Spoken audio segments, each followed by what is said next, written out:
Oi, segundo ano, tudo bom?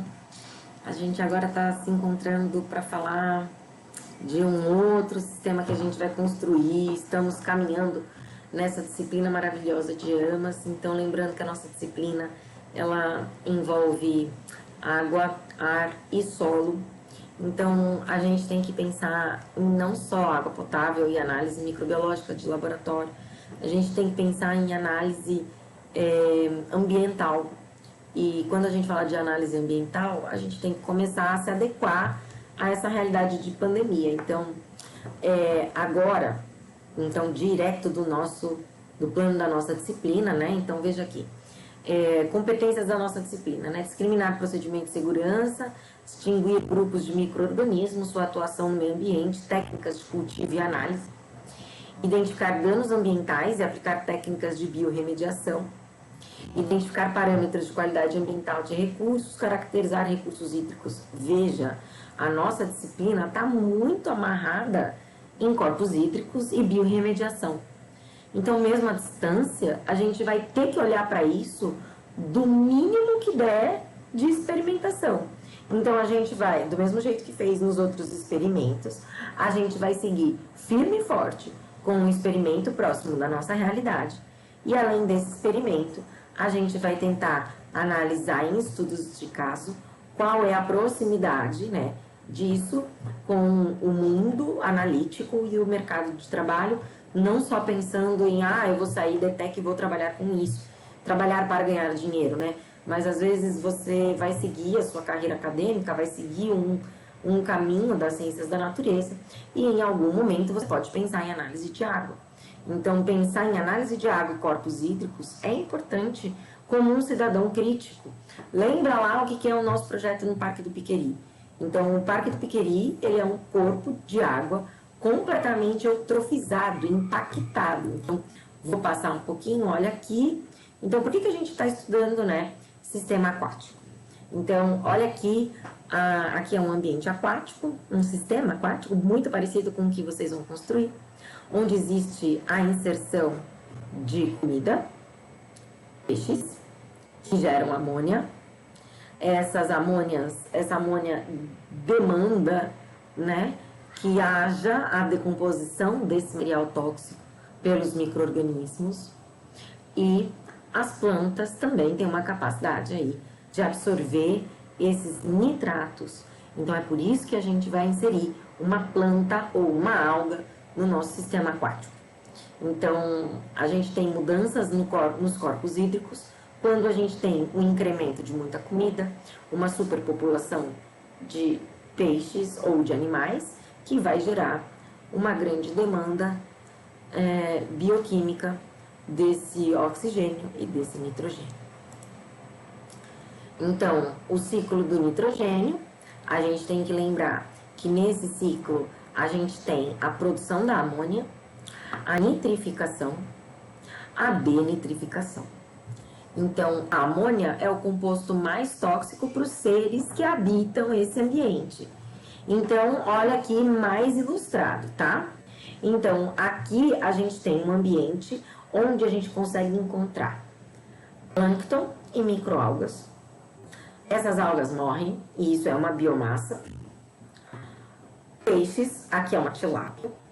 Essa tilápia produz fezes e excreta amônia. Lembra que uma coisa não tem nada a ver com outra, hein? Pelo amor de Deus. Excreção, excreção, eliminação, eliminação. Trato digestório, eliminação, fezes, tá? Sistema excretor, compostos nitrogenados, substâncias tóxicas. Sistema excretor, por onde a gente excreta compostos altamente tóxicos. Compostos nitrogenados, oriundos da alimentação proteica. Então, você joga proteína, essa proteína vai virar compostos amoniacais. Compostos amoniacais quebrados que vão virar fertilizantes, isso quando não tem um incremento de fertilizante inorgânico. Quando a gente tem a quantidade perfeita de emissores de substâncias tóxicas e catalisadores dessas substâncias tóxicas, a gente tem um ambiente equilibrado.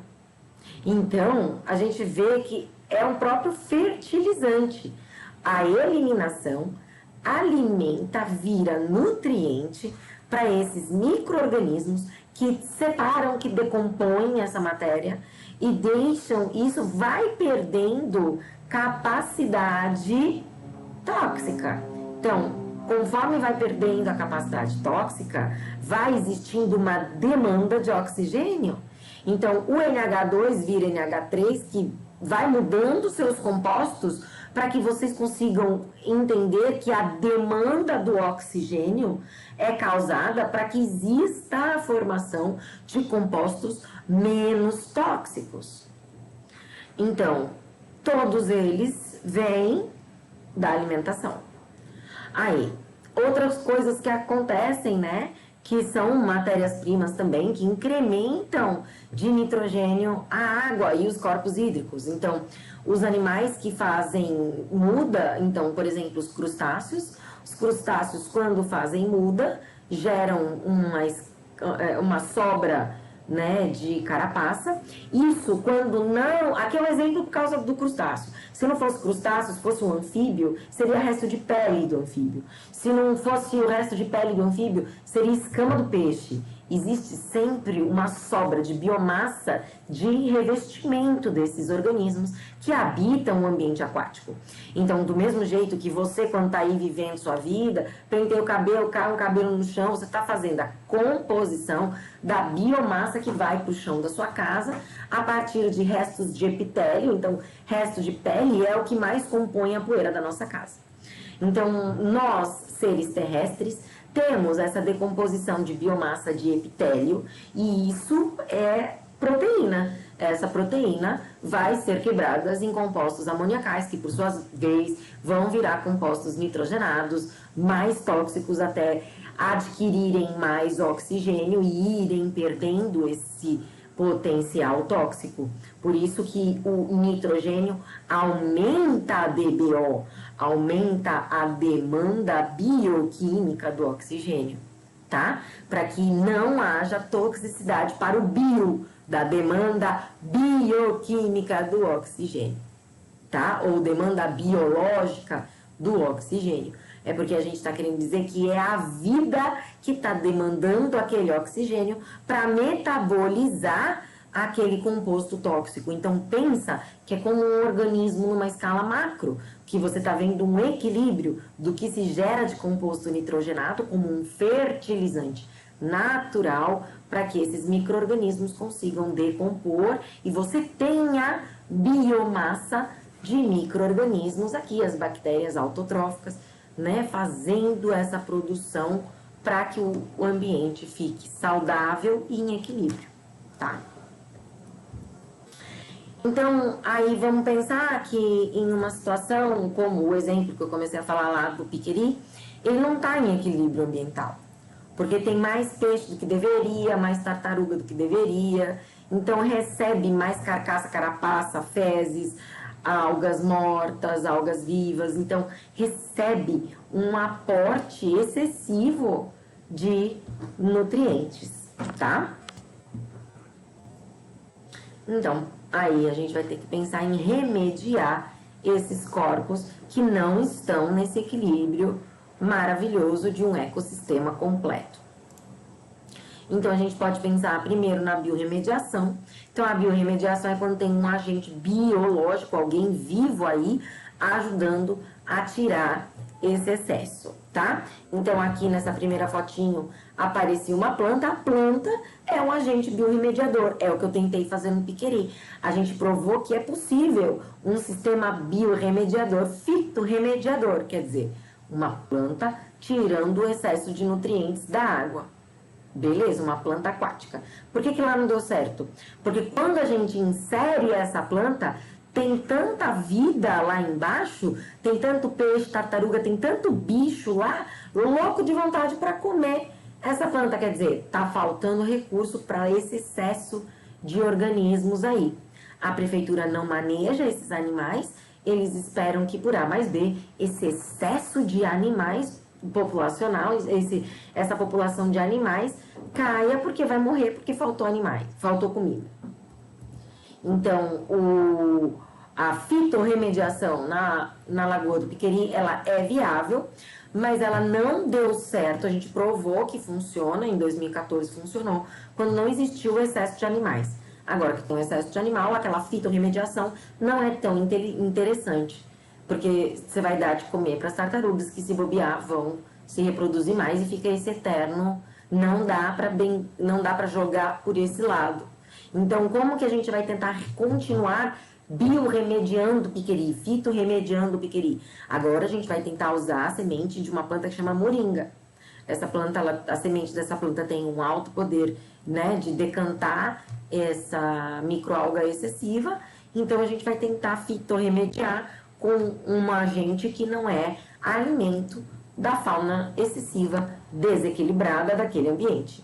Ou a gente tem que tentar dar um jeito de fazer o manejo primeiro da fauna para depois cuidar, porque senão vai ser o enxugar gelo, né? Você cuida da água e o excesso de animais que tem lá continuam produzindo e aí fica esse loop. Então não adianta você só decantar se você ainda tem um excesso de animais nesse ambiente desequilibrado. Então tem que tirar um pouco de animal, espalhar esse animal em outros corpos hídricos, em outros sistemas aquáticos, para que não aconteça esse aporte constante de poluente orgânico, que é o caso das excretas e eliminações e detritos produzidos pela fauna aquática. Então a gente vai fazer um experimento que caracteriza o processo de biofiltragem. Biofiltragem, então a gente está querendo trazer que a água vai percolar por um ambiente. Esse ambiente ele vai ter um substrato. Então, o que acontece, né? Então eu vou passar e depois eu volto. A água, ela passa, aqui é o seu sistema, então pensa que aqui é um aquário, tá? Esse aquário, a água vai passar por um ambiente que vai ter cascalho. Esse cascalho vai ser colonizado com o passar do tempo. Então, as bactérias vão se fixar nesse cascalho. É o que a gente quer. Que as bactérias se fixem nesse cascalho. Para quê?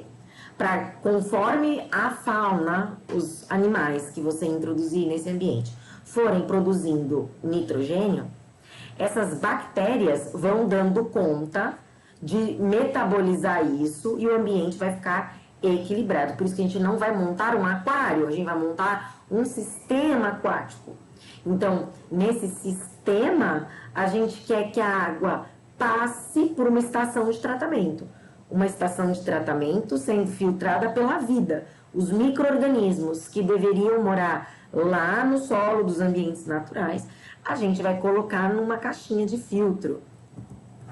Então, o que a gente vai precisar? Um vidro, peixes e plantas ou algas, ração, filtro ou cascalho, kit de amônia ou nitrogênio total, o grupo que vai escolher. O que é que vocês vão querer monitorar. Agora, prestem atenção que o vidro, ele não precisa ser um aquário. De repente, na casa de alguém, tem um vaso de vidro que serve. Não precisa gastar dinheiro. Aí, peixe, é bem pequeno o peixe. Se você vai fazer um sistema de 4 litros de água, cara, você pode inserir 2 peixinhos bem pequenininhos. Então, dimensiona do mesmo jeito que a gente fez o sistema das decomposições foliares. Pequeno, tá? Tudo que é pequeno gera pequenos custos. Esses pequenos custos não doem para ninguém e a vida segue feliz com a experimentação. A gente vai definir quantos indivíduos vão ter no grupo de acordo com como precisa ser economicamente viável. Lembra de pesquisar alternativa. Então, eu joguei no Google, tá? Uma forma alternativa de construir um aerador sem gastar um tostão. Então, pesquisem alternativas, tá? A gente vai fazer um experimento curto. Esse experimento dura em média um mês. Com um mês ele já deve ficar estável, porque é pequeno. Então, o que você precisa? Pesquisar um vidro de alguns litros de água. Pequenos peixes, pequenas algas ou pequenas plantas aquáticas. Ração para esse pequeno peixe. Se é pequeno peixe, precisa de pouca ração. Não precisa comprar o filtro, dá para pesquisar um filtro alternativo. Não precisa comprar cascalho, dá para pegar pedrinha e usar pedrinha. Então a gente pode sempre pensar numa alternativa de gastar pouquíssimos dinheiros e desenvolver esse experimento, tá? Não precisa, não é para gerar um transtorno. A gente só quer um sistema aquático onde a gente consiga observar que a gente vai gerar um gráfico. Então, essa semana é para vocês organizarem os grupos, fazer o delineamento experimental, quando que ele começa, quais são os recursos envolvidos, como que precisa para adquirir esses recursos, quanto tempo vocês precisam. Isso é o delineamento experimental. Pensar que a gente precisa organizar dados e a gente vai gerar gráficos. Então, a ideia é ter a curva do nitrogênio. Então, vai começar baixo, porque acabou de implementar. Os peixes vão produzir, vai aumentar. As plantas e os micro-organismos vão dar conta de diminuir esses índices. Então, às vezes tem grupo que pega gosto e começa a falar, professora, ó, aumentou um monte, mas agora equilibrou. Beleza. Equilibrou, aí fala, agora nós vamos inserir mais um mini peixinho para ver se sobe de novo, para ficar um gráfico bem bonito, para provar esse sobe e desce do incremento da fauna nas taxas do nitrogênio do sistema, tá? Então, a gente vai fazer um relatório de qualidade ambiental a partir da observação desse sistema. Então, a gente vai criar um método de avaliação desse sistema, cor da água, cheiro da água, mobilidade do bicho, né? A gente vai aprender a declorar a água sem gastar nenhum tostão. Então, vai colocar a água dentro de um balde, deixar no sol, né, de um dia para o outro, para poder usar essa água para trocar a água do sistema. Então, a gente vai conversar sobre a manutenção do nosso sistema aquático à distância, vai observar as taxas de nitrogênio na sua forma total ou amoniacal para provar o incremento desses elementos a partir da fauna aquática. E a gente também vai provar que os micro-organismos e as plantas são incríveis no processo de biorremediação, tirando esses compostos tóxicos nitrogenados do nosso sistema, tornando esse sistema aquático equilibrado e sadio para a fauna que a gente vai inserir lá. Então, vamos começar mais um experimento de simples execução. Não é para gerar transtorno. Ah, professora, eu não tenho vidro. Na minha casa a gente vai construir com um pote de plástico, beleza. Não quer comprar? Usa um pote de plástico, uma caixa de organizador, que nem a caixa que eu usei para manter os girinos lá no laboratório. Não era uma caixa adequada, era uma caixa que não servia, então eu coloquei lá uma bombinha e os girinos ficaram super bem lá. Então, a gente se adapta à realidade que a gente tem. Beleza? Eu estou à disposição para a gente tirar qualquer dúvida desse trabalho. Lembra que são 2 aulas nessa semana para se organizar. E aí, na semana que vem, a gente já começa com a montagem do experimento. Beleza? Obrigada, gente, pela atenção. A gente vai se falando. Uma boa semana para todo mundo. Um abraço.